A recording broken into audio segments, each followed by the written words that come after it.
Good morning, everyone, and welcome to the Longevity Leaders World Congress and to our Aging Well agenda for today.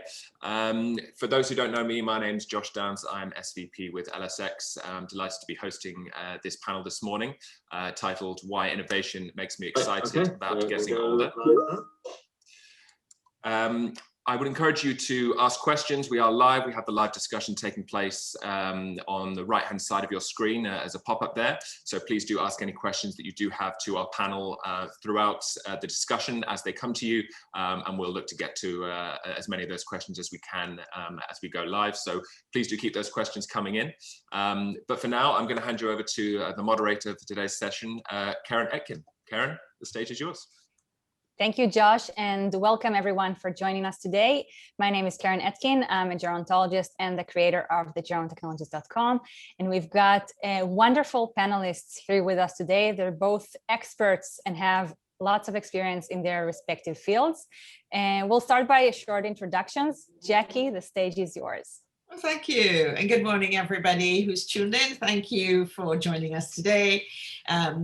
I am Jackie Marshall-Cyrus. I am the director of Jackie Marshall-Cyrus and Associates Limited, an independent consultancy that supports businesses, organizations, and agencies and innovators with real-world insights to support their innovation and commercialization agendas. I am also a registered nurse, still currently practicing, and I specialize in nursing older adults. I am also an independent living specialist, having worked with Innovate UK for 8 years between 2008 and 2016 as the lead specialist on their innovation, independent living innovation platform. I am also a nurse educator, registered nurse educator, and I'm also the leader of Jackie's Revolution. I had no choice of the name. I had no choice of the name. Still getting used to it. Yeah, but on a mission to promote innovation in that space. Yeah. Margarita, please introduce yourself. Great, thanks. It's a tough act to follow, but I'll do my best. So thanks everyone for joining us today. It's great to be here with you. So I'm Margarita Skarkou. I'm a VP at Barclays Ventures, focusing on investing into innovative technologies across sustainability and the aging and well-being space. So my background is on the surface slightly less relevant. So I'm originally an engineer and spent the vast majority of my career in finance and as a venture investor, and I also do my own angel investing. I guess my passion for this topic is really twofold. So I've had my own sort of experiences with well-being, particularly with sort of ill mental health, and so there was a passion that I've had since a young age in mental health and the impact, I think, an intersection of sort of physical, mental, and financial health. And then as a lot of people, I grew up with sort of parents, grandparents who went through their own sort of health issues, and so I've continued to explore this topic. I think at Barclays my focus is very much at that intersection between financial and physical health, and I think particularly in the context of an aging population, there's a lot of very interesting challenges, a lot of very interesting problems, which in turn create a lot of opportunities for us as a financial institution, but I think more broadly as well for society and for a lot of companies, both sort of traditional large corporates, but the smaller, more innovative startup and scale-up businesses as well. And so that's really the sort of angle that I focus on, and very excited to kind of talk with you here today. Hopefully we can make it an interactive conversation and share a little bit more about what I've seen in the sort of, particularly in the startup space, when it comes to enabling healthier, longer lives. Thank you both for your wonderful introductions. Jackie, you mentioned in your introduction Jackie's Revolution. Can you tell us a little bit about it? What is its mission? the mission of Jackie's Revolution fundamentally is to realize my philosophy. Ever since I started as a nurse, really, and I emigrated to the UK in 1999. And that philosophy of mine is that it should not cost us. Growing older should not cost us what it means to be human.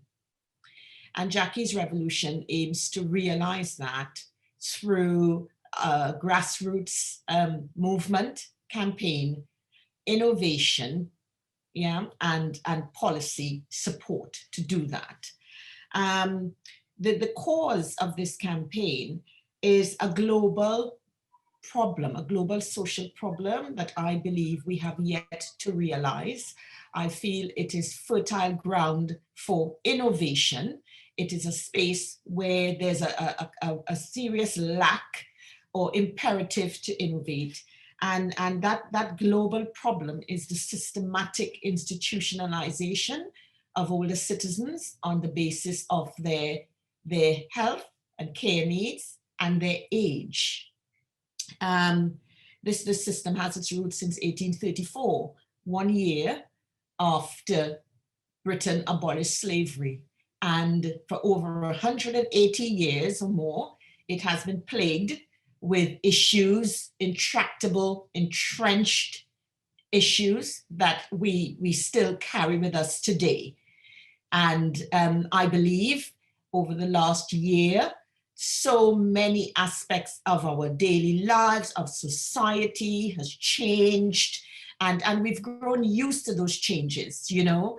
I would put it to say that within the last year, COVID has brought about a revolution in the way we live, work, and play. One would think that it would have brought about a revolution as well in the way we look after older citizens in this country. And I am fearful that that is not happening. And it doesn't appear to be happening in the future as well. So I launched this revolution, Jackie's Revolution, to draw attention and catalyze change and innovation in that sector. Thank you. Margarita, as an investor, where do you see innovation in this space, or what types of innovation are you looking to invest in? Yeah, great question. So, I mean, I think that the first comment I would make is that, you know, we're very used to kind of hearing about aging and you know, healthy aging and these various terms, and almost be tempted to think that this is one issue, and actually it isn't. There's a lot of different issues, you know, from the kind of social issues that Jackie's sort of talked about, down to the specific, you know, problems needing solutions. And even then, you know, you've got the kind of medical side of things, you've got the communication sort of side of things, you know, you've got housing, you've got transport, you've got all of these different areas of life that require very different solutions, and which therefore, I think from a kind of technological and an investor perspective, you know, you can really look at in a different way. And so I think for me, you know, clearly working in a financial institution, we think very much about what a longer life means from a sort of financing perspective. So, you know, people retiring at a similar age but living for a lot longer. How do you plan for the future? How do you ensure that those people can continue to have, you know, hopefully a good quality of life, and not have to kind of worry about being able to fund that longer life? So that is definitely one space. I think there's a lot of technologies, a lot of companies out there now that are helping. You know, pensions is a sort of great example. I mean, it's not the sort of sexiest area, let's say, but actually, you know, there've been a lot of changes in the regulatory landscape. And so how do you help individuals consolidate their pension? How do you help them kind of understand how much they're going to need and sort of budget ahead? And this isn't just the kind of, I guess, the kind of older people who are reaching that point. I think it's also the families, and helping the families to support that particular person, but also helping people develop the right sort of behaviors and the right, I guess, kind of mindset from a younger age, so that they are planning for a much longer life. So that's definitely sort of one space. I think more from a kind of community and health perspective, you know, again, you know, what I find as an investor is that often the technologies exist, you know, clearly for us, it's not just understanding what the problem is and how that problem's being addressed by a particular solution. It's also understanding the sort of commercial viability of that. And so this is where I think, again, you know, you can't really think, particularly when it comes to sort of aging, you can't think about these issues in isolation. You need the policies, you need the sort of supportive environment that then will enable adoption of certain technologies. So a great example is actually an Israeli-based company that I worked with quite a lot in the past, which has developed a technology that basically based on sort of a mobile device and also devices sort of in the home can track. It's a little bit creepy, but you know, has good applications, can track an individual's routine and can understand, you know, whether they're kind of how sedentary they're being, and particularly if they need to take medications, can actually remind that person in a very personalized way and at the right points in time to do that, which we know, or I didn't know, but actually having kind of worked with this company, you know, the statistics about people who need to take routine medication actually not adhering to that are quite surprising, and obviously that has a big effect. And so this technology exists. You know, they've actually partnered with healthcare providers and social care providers who are then helping the individuals adopt it. And I think that's sort of a great example of that collaboration which is needed. So those are, I guess those are just a couple of examples of specific technologies that we've sort of looked at and are very interested in. Exciting. Jackie, part of Jackie's revolution, a big part of Jackie's revolution is actually using innovation or even technology to make sure that the way we age is better than people age today in our society, that we have different opportunities. So what are the gaps in this market right now that you would like entrepreneurs to focus their attention on? Jackie's revolution really is what I would call a real challenge to innovators. My experience, having worked in the innovation sector, having led a number of national and international innovation business-led challenges, is that people often think of innovation in different ways. You know, a lot of people tend to, you know, would apply to do innovative things and say that their innovation was unique. No one else has done this before, when in fact, I know of at least 25 different companies or organizations trying to do the same thing. For me, innovation is all about doing something significant, or something that results in a significant change, taking a risk that no one else is prepared to take, or to do something that no one else is prepared to do. And with a result, you know, the result being something of value to the citizen. So Jackie's revolution, I believe, is one of the ultimate challenges to innovators. And it's not about developing, you know, technologies to monitor people, or to you know, to look after things like falls. All of those have their place. But what this revolution is about is asking innovators, both people, technological innovators, social innovators, you know, economic innovators, people with new economic models, to address a social problem that we have that remains unchallenged, not to look at the usual conventional stuff, you know, the low-hanging fruit, but to take on a system that is entrenched historically in this country and change it for the better. Collaborate with others who you've never collaborated with before. You know, when you talk about aging, the discourse is all about longevity. It's all about independent living. It's all about age-related technologies. And it's all about, policy-wise, it's about 5 extra years. And it's about keeping people in their own home for longer. I have a serious problem with that "for longer" bit, because it implies that at some point you will not be able to remain in your own home. And then where do you go? So it's the where do you go part of this discussion that I feel needs to be brought on the agenda. Is that necessary? Is it the right way to proceed into the future?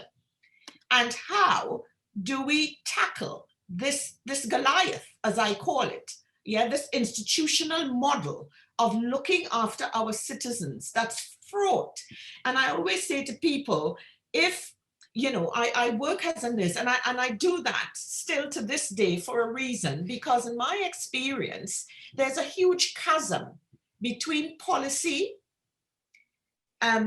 innovation, and what happens in reality.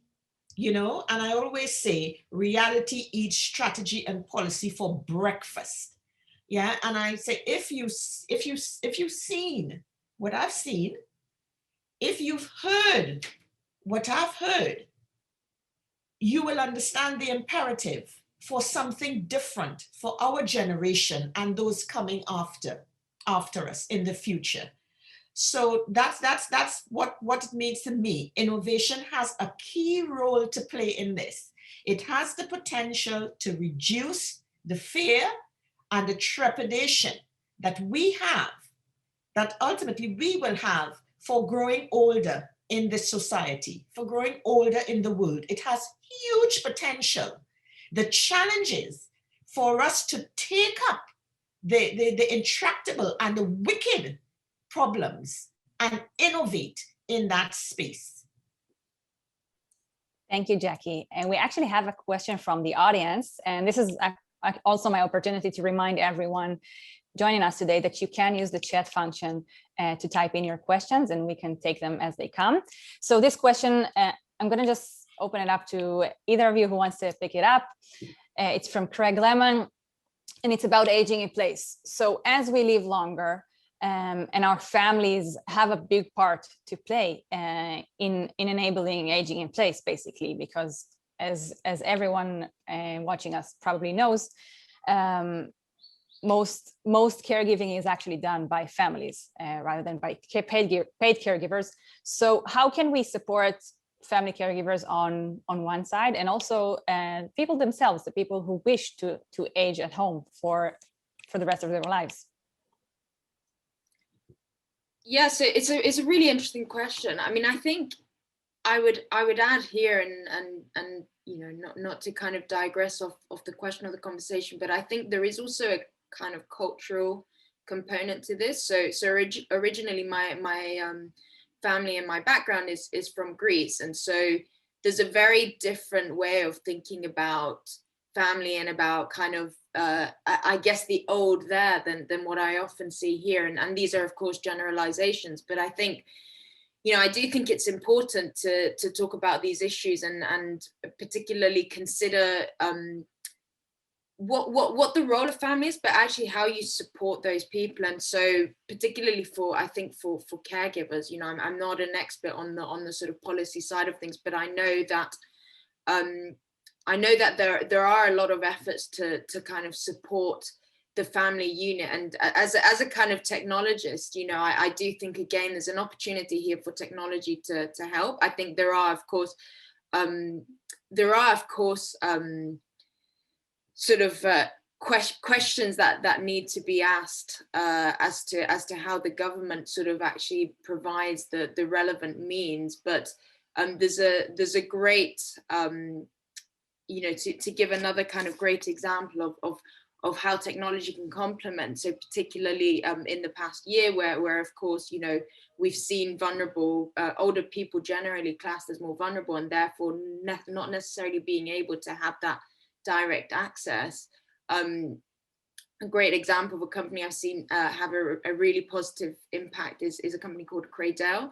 And so they've actually got a pretty simple at the surface proposition. It's a technology that can help turn a TV into a video screen.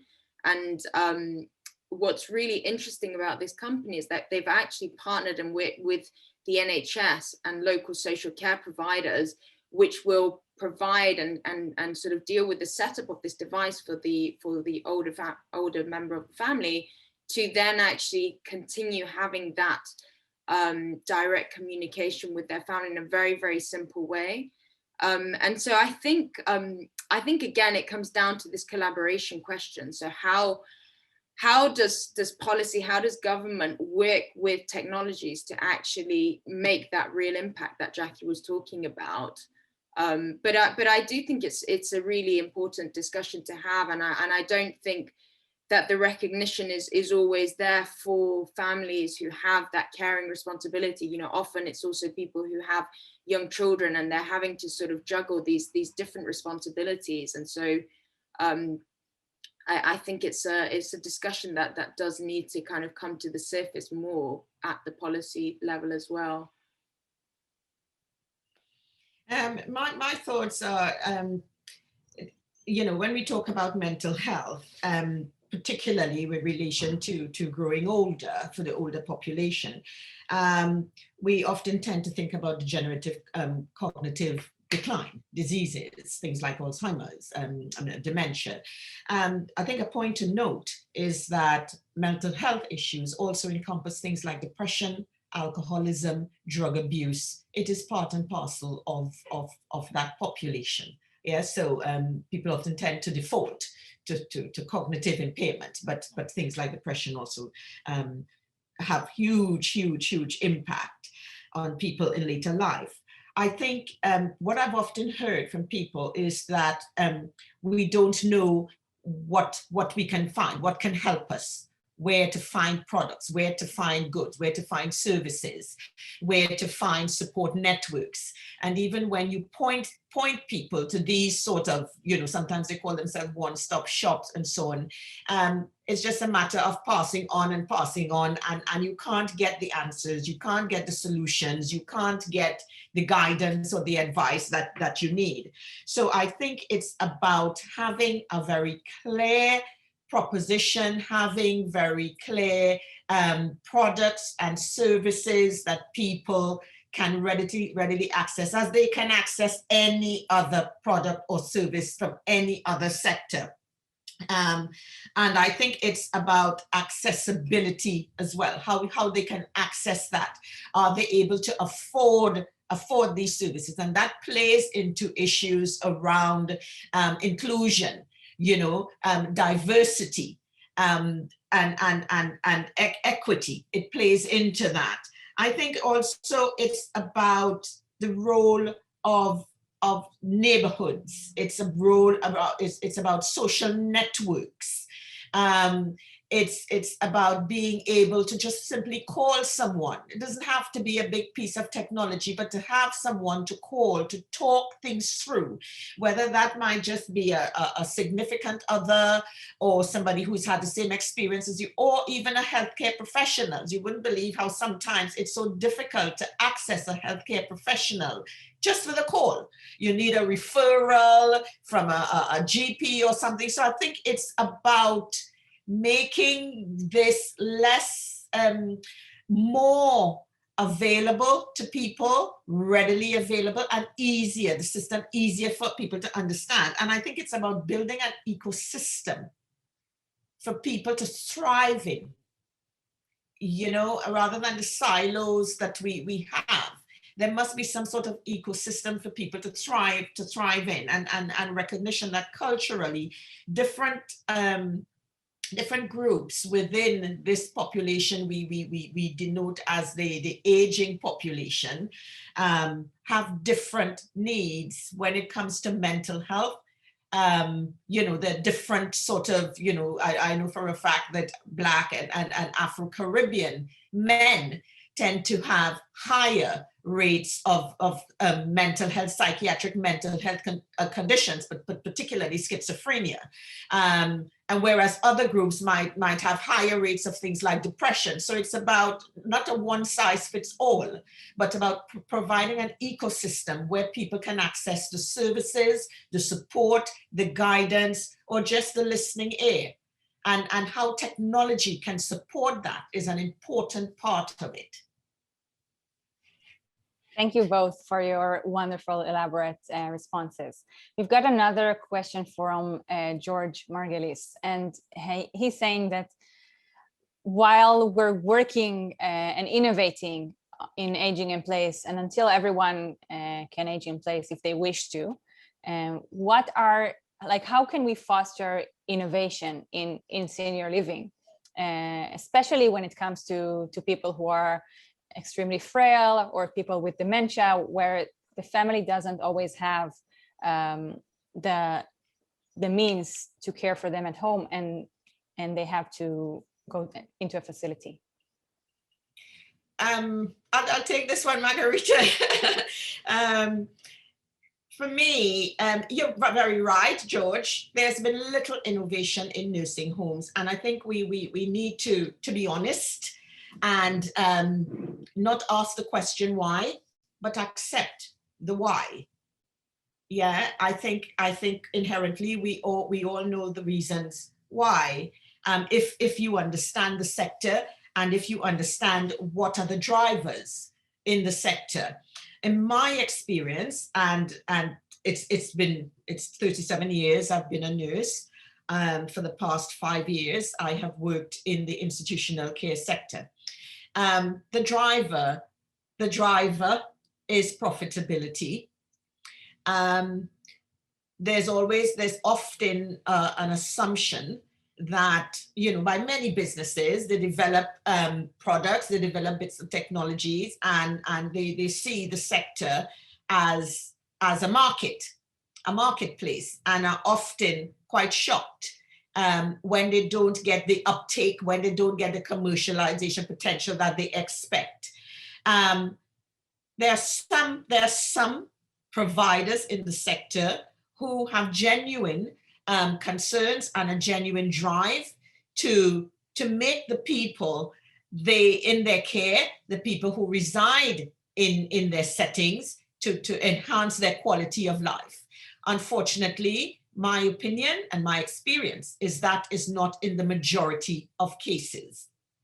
And I think that if we continue to look for innovation in a sector that is profit-driven, as opposed to people-driven, as opposed to being care-driven, I think we're going to hit a dead end. I think it's, in my experience, I think it's about innovating and creating and unlocking the potential of a marketplace that we often turn our eyes away from. And that marketplace is the mainstream market, the people who are living in their own homes, the people who are on that travelator into institutional care.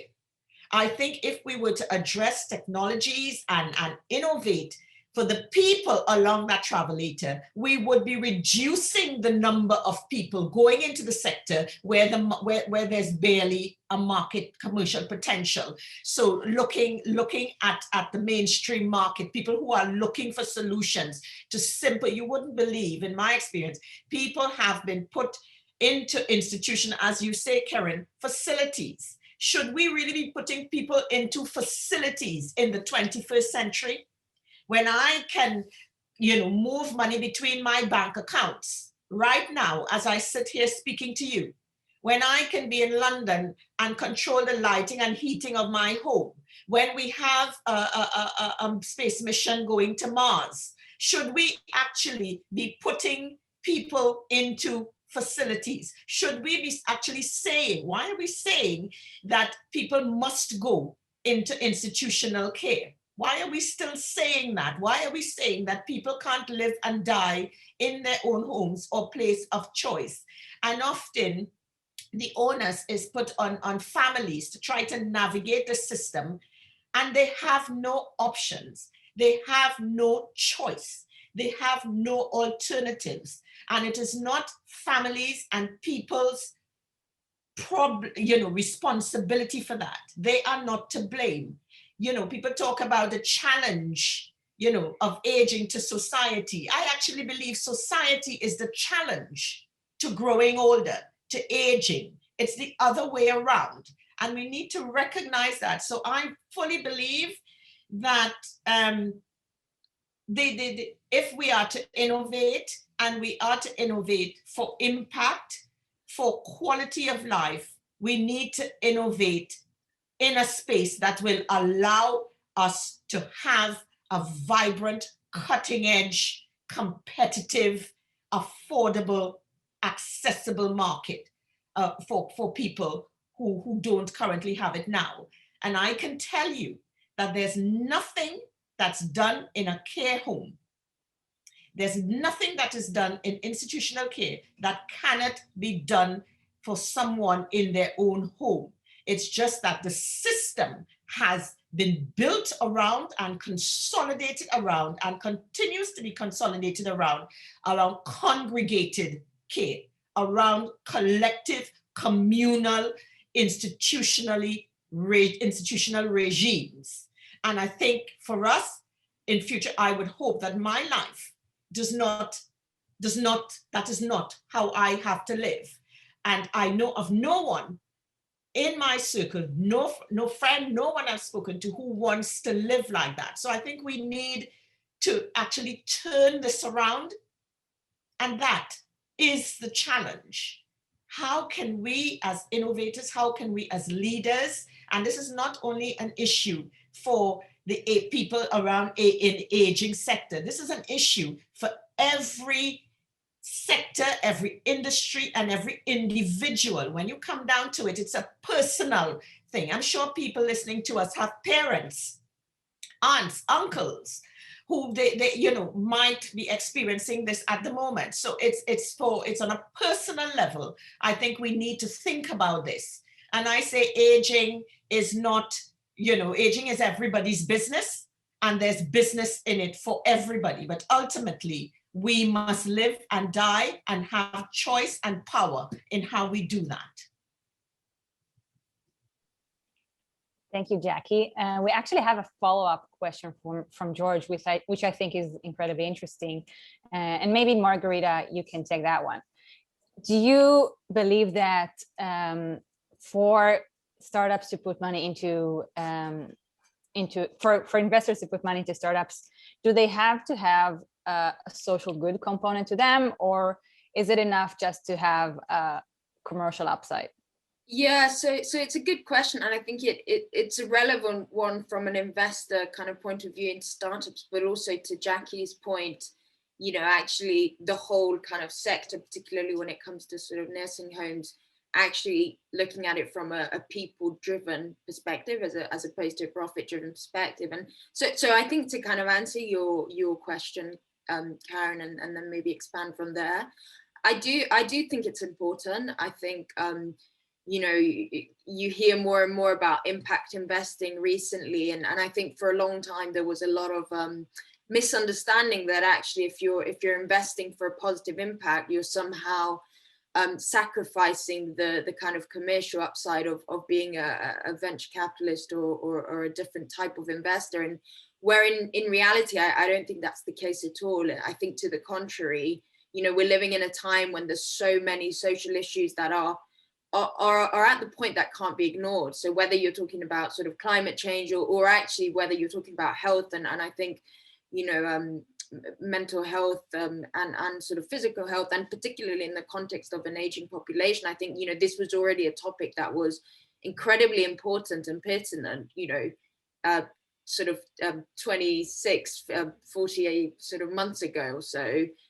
Particularly with what's happened with COVID, I think it's now at a point where people can't afford to ignore it. And when I say, people, I mean institutions as well, investors, but also, large businesses. And so I think to sort of take that point and make it a little bit broader, I do think it's interesting to see what has happened in the sort of climate and environmental space. So the other hat I sort of wear, as I mentioned briefly, is really focusing on sustainability and ESG. And so what you've seen, and really in the past sort of two or 3 years, is that you've got increasing pressure from shareholders on the one side for public companies and, you know, governments on the other side, and regulators sort of in between, that are demanding to see data on a company and an organization sort of impact from a climate perspective. You know, they're demanding that things are measured, whether that's sort of carbon or certain other KPIs.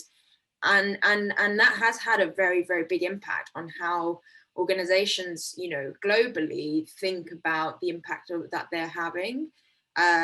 So, you know, to kind of use Barclays as an example, as with many other kind of financial institutions, you know, we've made some very clear, you know, we've got some very clear kind of objectives and goals that we've been public about in relation to being net zero and other things. And actually, you know, for all of the organizations that have done this, the path to get there isn't necessarily clear, because, you know, there's a lot that needs to happen and there's a lot that needs to change. But I think the fact that this is now talked about and it's a very public debate, I think has really changed the way that this kind of double bottom line effect is framed. And you know, to George's question, thinking not just about sort of the commercial benefits and sort of profit above all else, but actually thinking about what the kind of consequences of that are.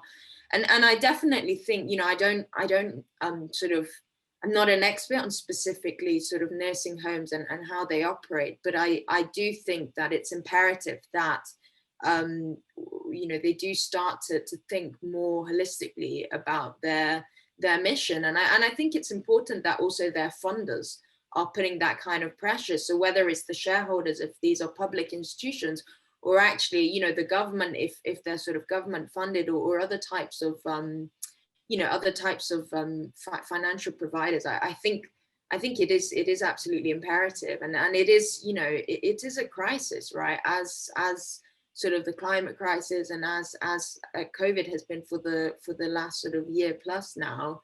I really hope that one of the outcomes is that we do start to measure these things, and we do start putting KPIs on these things, which mean that, you know, you can no longer sort of just focus on these things as if people aren't at the center of it, because they really are. And yeah, I mean, I think it's something that I think, you know, both Jackie and I obviously feel very passionate about. But the thing I would say, and this is where again sort of technology comes in, is that we do have the means to track some of these things now, and so, you know, there's no reason why we shouldn't be. Thank you, Margarita. Jackie, I have an interesting question for you. If I were to give you a magic wand and you could magically transform our world to be age-friendly the way you see it, how would it look in the best case scenario? Well, first of all, I would say I wouldn't want the world to be age-friendly. Yeah, I wouldn't want to be included in that sort of phraseology, dog-friendly, child-friendly. I believe, yeah, I'm an adult and I'm a citizen, and I would want to live in a world that treats me as such. Yeah, that I'm on equal footing with everyone else. If I had a magic wand, I would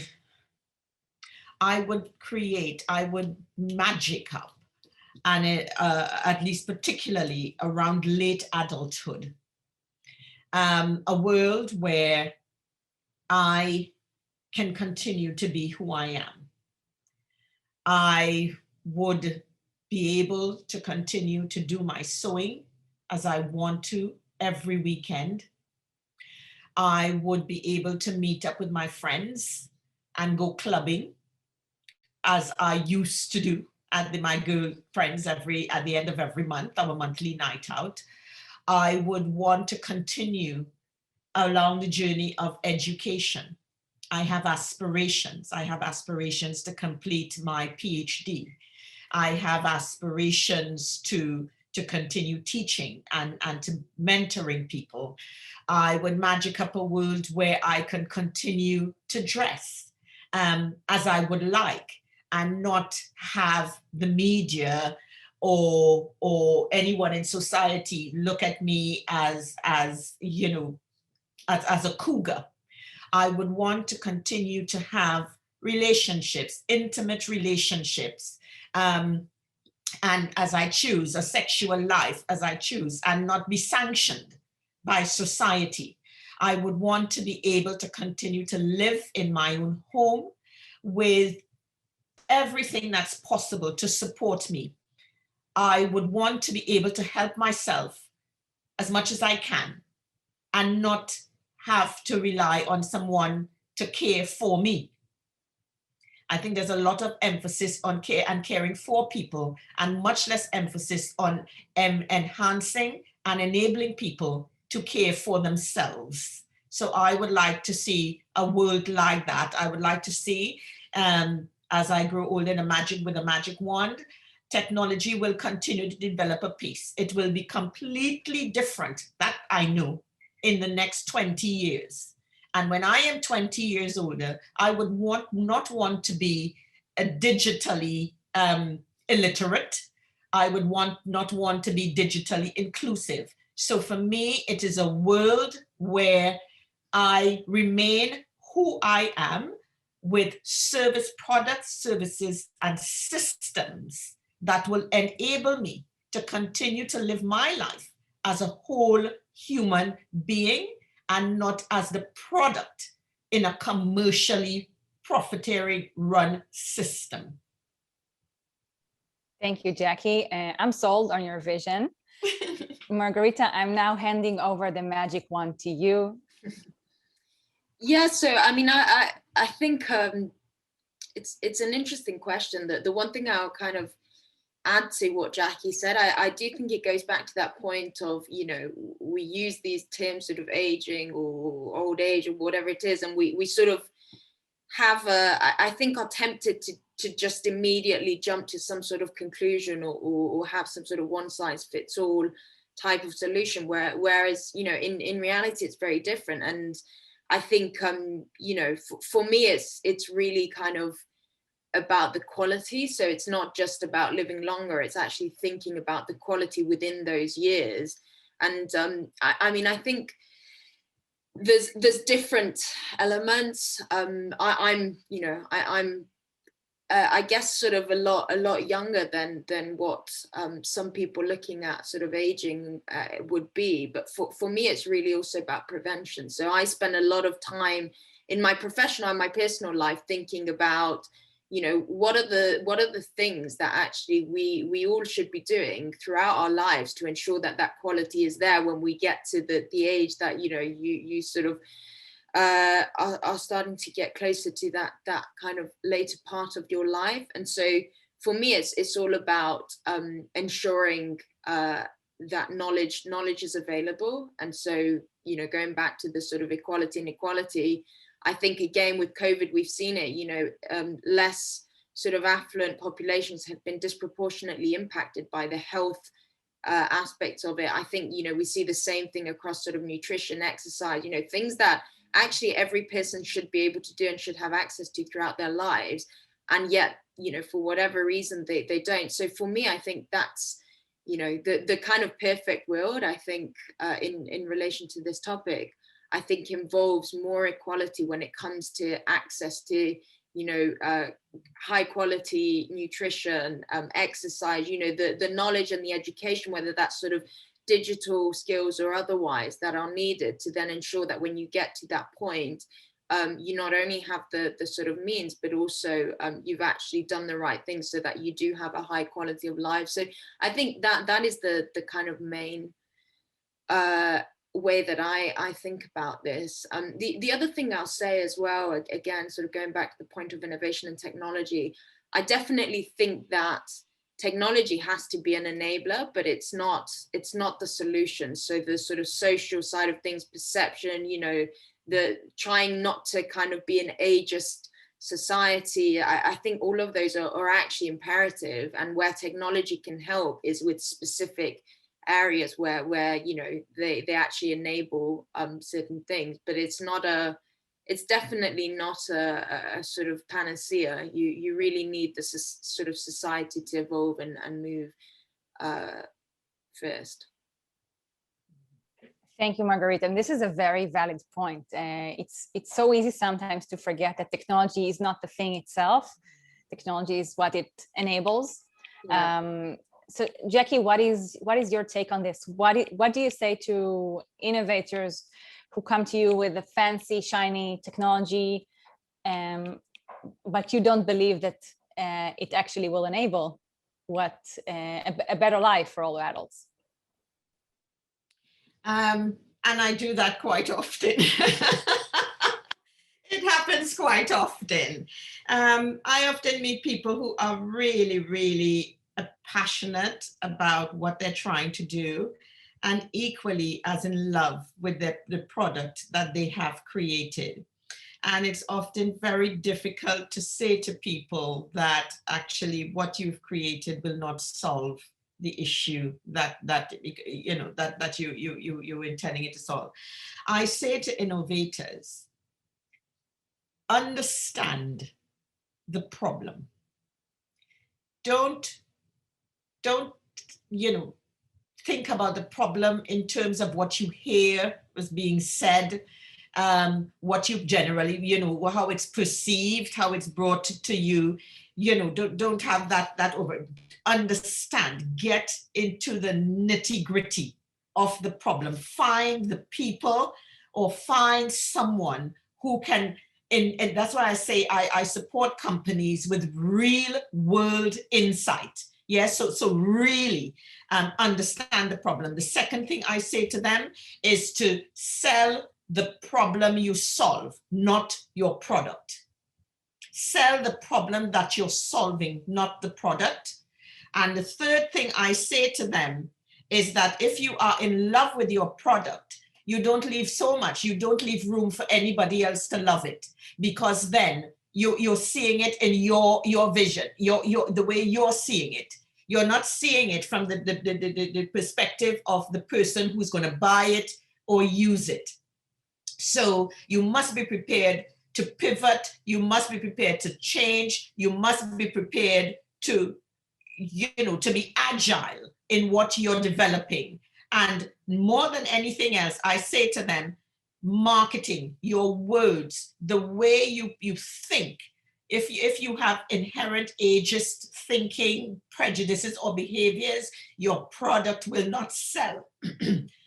You can't be marketing stuff for the elderly. Nobody sees themselves as elderly. There's no elderly population.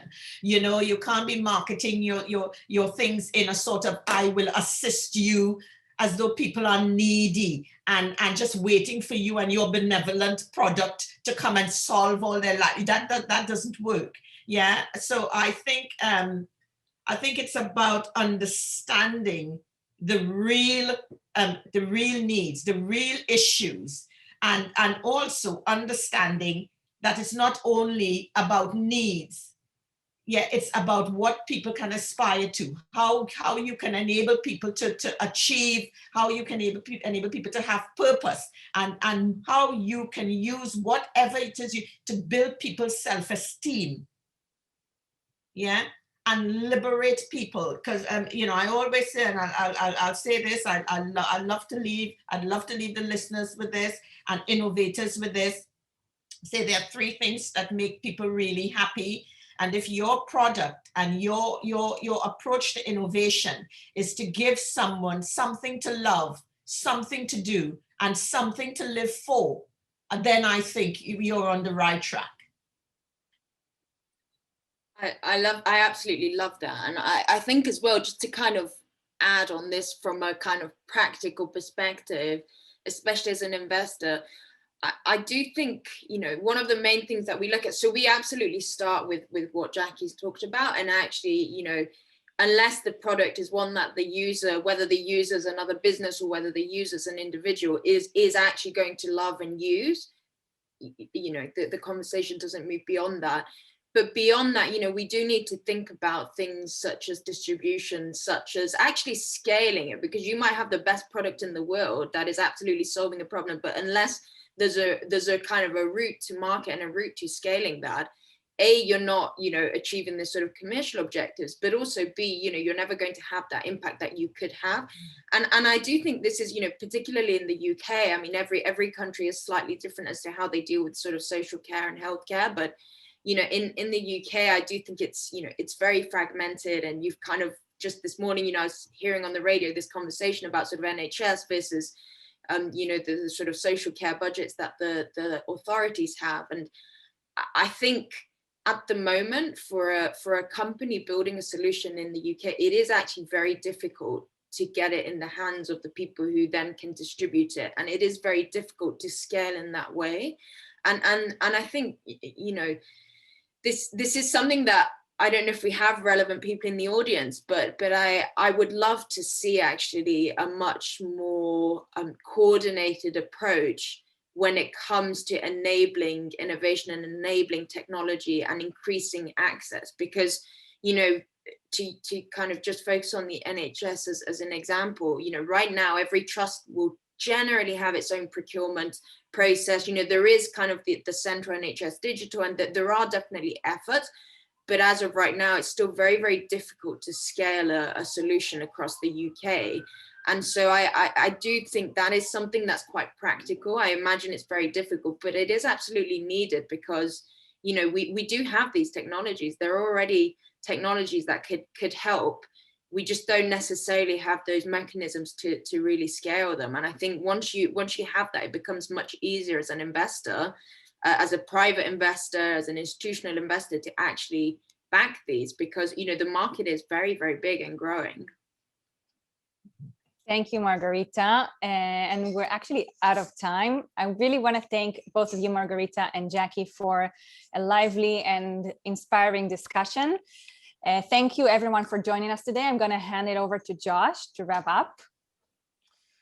Fantastic. Thank you, Keren. And yeah, a brilliant discussion. Thanks all for your questions. We've even had another one come in a little bit late, I'm afraid, come in from Christopher Shioya, a question about Japan and different ecosystems. So yeah, I would encourage you to keep on asking your questions. Hopefully our panel can log into the platform and answer some of the questions over the text chat function in the interim.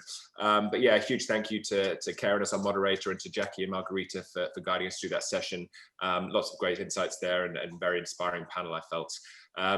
We are now, I guess, breaking for some informal video networking time. If you have signed up to those sessions, those begin at 12 o'clock. So please do log in through the Swapcom platform that you're viewing this in the next section.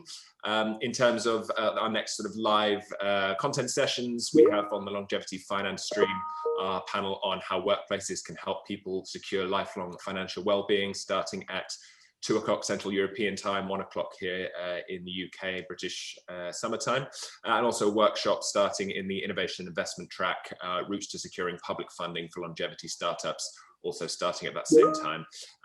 But again, a huge thank you to our panel, and I'll see a number of you again later on, and enjoy the networking session taking place from 12 o'clock British time.